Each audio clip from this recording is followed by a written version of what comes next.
Hello and welcome to liveandeatfearlessly.tv.com. I'm your host, Michelle Leith, and you're watching Fearless Friday, my weekly series designed to help you detox your relationship with food and learn new strategies to live and eat fearlessly. Today I want to talk to you about pleasure phobia.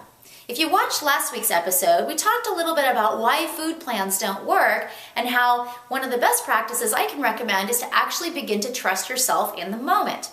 Now, this usually brings up all kinds of resistance with my clients and the women that I talk to in my workshops. And they'll say, but Michelle, how can I trust myself? I've never been able to trust myself. If I give myself permission to eat whatever I want, I'll just go crazy, right?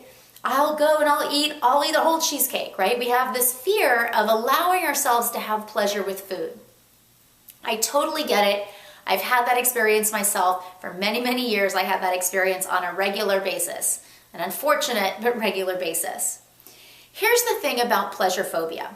There's a really, really good reason that you haven't been able to find that place of trusting yourself. There's a really good reason that you've gone overboard in the past.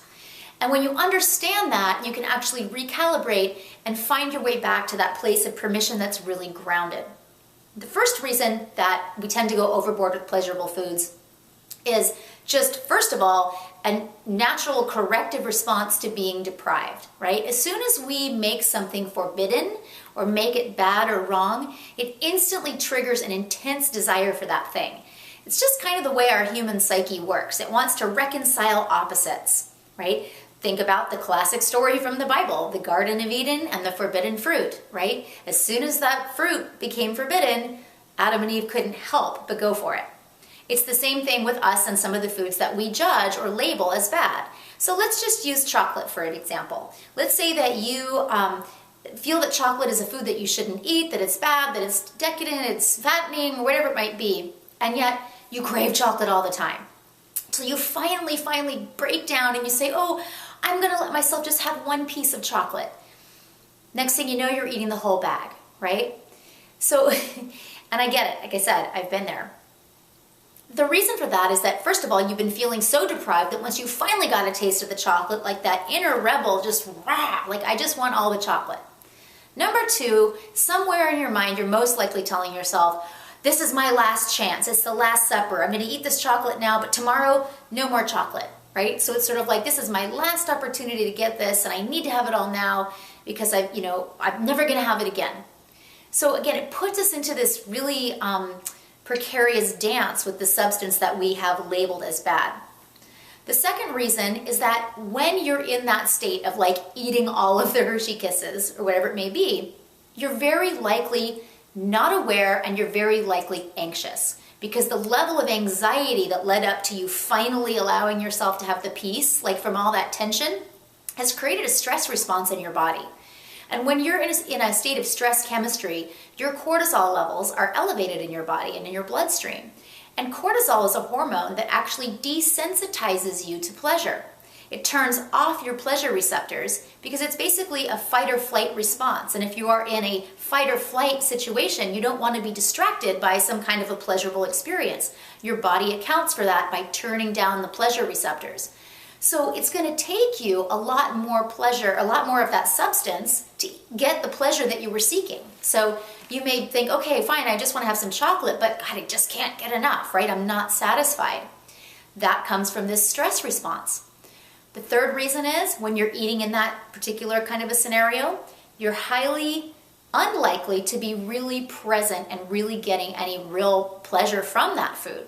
So even if you were not in a state of stress, but you're kind of mindful, you're checked out, you're not actually really savoring the substance that you're eating because your mind is elsewhere, right? Our mind isn't usually on the food and on feeling great. It's usually on, I can't believe I'm doing this, or I'm looking at the TV while I'm doing this so I don't have to think about it, right? We tend to check out with food, and so we don't really get the pleasure that we're seeking, and then the brain, again, keeps signaling, I need more, I need more.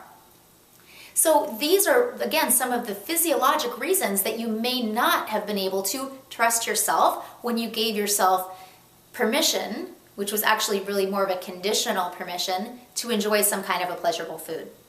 So hopefully this helps you see that by changing some of these circumstances just a little bit, you actually can allow yourself a lot more variety with food. Because when you're present and you're aware and you're not doing anything wrong, and you know that, hey, maybe I could have chocolate again tomorrow, it completely changes the experience so that you're able to be in that moment, you're able to enjoy the food, you're able to move on, and you're able to realize that actually you can trust yourself to enjoy and savor a wide variety of foods that you really, really love.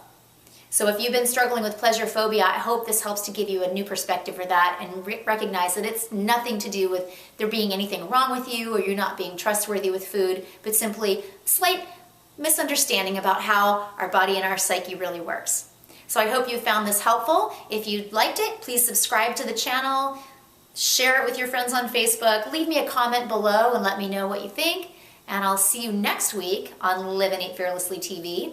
In the meantime, for more inspiration and goodies, head on over to michelleleith.com, where I've got blog posts and a free gift there for you and all kinds of other things you can check out.